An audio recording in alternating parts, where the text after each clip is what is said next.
Welcome to Gospel Tangents. I'm your host, Rick Bennett. Please consider donating or purchasing a transcript by going to our website, gospeltangents.com/shop. You'll help support other documentaries and podcasts such as this. Dr. Brian Hales has written a comprehensive history of Joseph Smith's polygamy. In this episode, I'll ask him about Dr. Mark Staker's claim that Black Pete may have been responsible for introducing polygamy into the Kirtland period. I'll also ask Dr. Brian Hales if there are differences in biblical polygamy and Doctrine Covenants 132. Check out our conversation. In your book, you've got a 3-volume set, I guess I should say. And one of the other things that I wanted to talk about was I had an interview with Dr. Mark Staker. I don't know if you were able to watch those interviews. Just a part of it. Okay, so in one of those interviews with Dr. Mark Staker, he really surprised me when he said that he thought that Black Pete was the first black Mormon into the church, baptized just about 6 months after, may have introduced polygamy to Kirtland, which kind of blew my mind. I'd never heard that before. And I wanted to, you're kind of an expert on the Kirtland era polygamy and that as well. I wanted to get your opinion on that point. Do you know Mark, who is a remarkable scholar, and you don't dismiss anything that someone who's done his level of research comes up with. You don't dismiss it just out of hand. You want to entertain it and see how it fits with the other building blocks. But Mark and I have actually exchanged emails and had conversations, and we actually have some disagreements on a number of points. Okay. I am aware of this from your podcast, and I think that Joseph Smith didn't need Black Pete to introduce him to polygamy, the idea.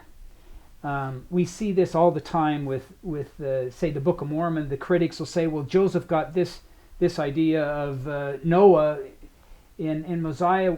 Noah is actually, this person in Joseph's life, and they'll try to draw these parallels and things, and it's interesting talk, but I don't think it's all that necessary. I mean, Joseph knew the Old Testament. He knew Abraham had more than one wife, and Jacob.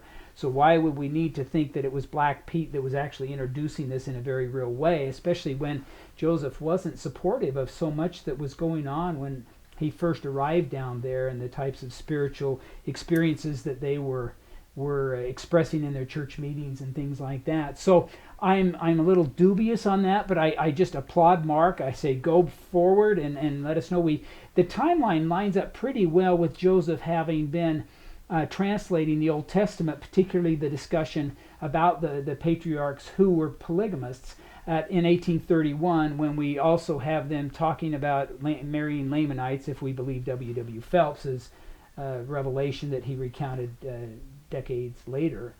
So I think the chronology of him actually bringing up the question as he's translating fits the evidence a little bit better. But with Mark Staker, he may have other evidence I haven't seen, and we'll just have to wait for it. Yeah. So. Well, Mark did admit that it was more of a circumstantial case, so not strong evidence, but he said Black Pete was seen as an Indian, which he's black, but whatever. He said early in the Mormon church, they said, well, you're black. You must know what Indians are all about. And so that's kind of how it started, and Indians are polygynous. And so he thought, maybe that might have been something. So anyway, interesting thought I'd never heard before. But let's go back to that timeline, because Black Pete, the record only shows him from about 1830 to 1831, which is this time period. If you read section 132 in the Doctrine and Covenants, it says that portions of the revelation may have been received as early as then.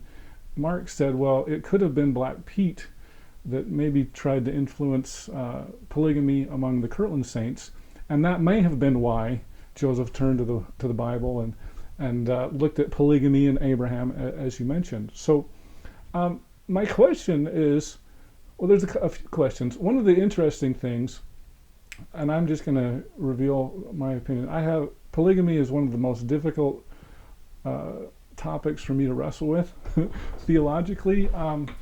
And as we look at, let's talk about Doctrine and Covenants 132, it says in there that God gave Abraham the wives. It seems to me, if Joseph Smith is translating the book of Genesis, or retranslating it, and he made some changes in the book of Genesis, it if you read that story in Genesis, it seems pretty clear that it wasn't God, it was Sarah that said, Abraham, why don't you take Hagar? And so it seems to me, if Joseph Smith's translating that, wouldn't there have been maybe a revelation there, or a Joseph Smith translation? He leaves that story basically unchanged.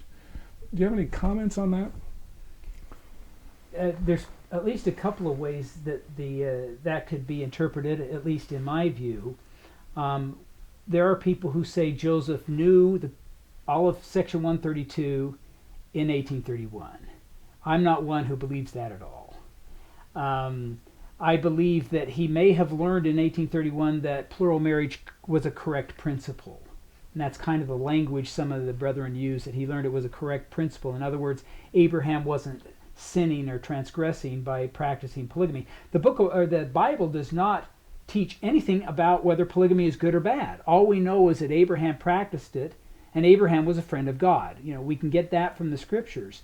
So Joseph may have just gone with this question about is this a valid practice? What was the second question? Joseph Smith translation leaves the biblical story unchanged, but in D&C 132 it says God gave the wives. The other thing is that in the Bible there's nobody commanded to practice polygamy ever. But we have in section 132 that Abraham was commanded by God to give Hagar, to marry Hagar. And so I don't think Joseph knew any of this in 1831. If we follow Joseph's teachings even on something like eternal marriage, we find a hint of it in 1835.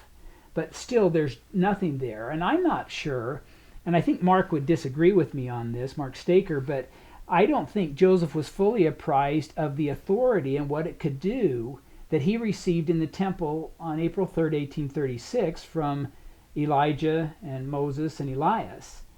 I honestly am not sure he understood that authority until maybe some years later. But that's speculation on my part. We certainly don't have him teaching anything about plural marriage or eternal marriage until we get into Nauvoo in the late 1840s. I'm sorry, late 1840, early 1841. Okay. So did I cover that? Well, so I guess my question is, as far as 132 and Genesis, does it seem to you that there's a difference among those two scriptures, as far as whether God commanded Hagar to be a plural wife, or whether Sarah was totally responsible? And because the Genesis, even the Joseph Smith translation, states it leaves that story Sarah unchanged. Was the driver and not God through Abraham. Mm-hmm.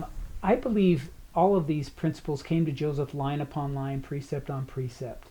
And some of the exciting things that are happening down at BYU, Tom Wayman and others are looking at the Joseph Smith translation very carefully and discovering that it really shouldn't be thought of as actual scripture in and of itself, that it was a chance for Joseph to expand upon the text and to make the Bible text correspond with the theology that he was receiving through revelations or through communications he portrayed to be from God.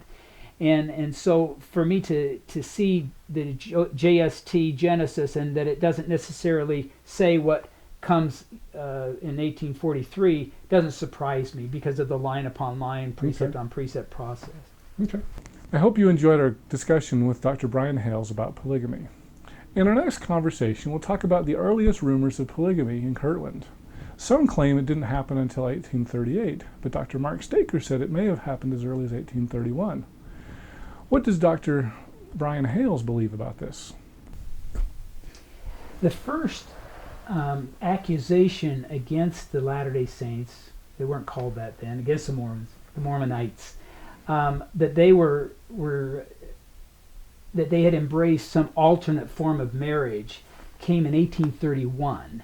It was in conjunction with the law of consecration, and it was basically that not only do they share everything, they share their wives. That was the accusation that came up. Click here to subscribe, click here for a transcript, and over here you'll see some other videos that we've done here on YouTube. We hope you'll use this as a valuable resource to learn more about Mormon history.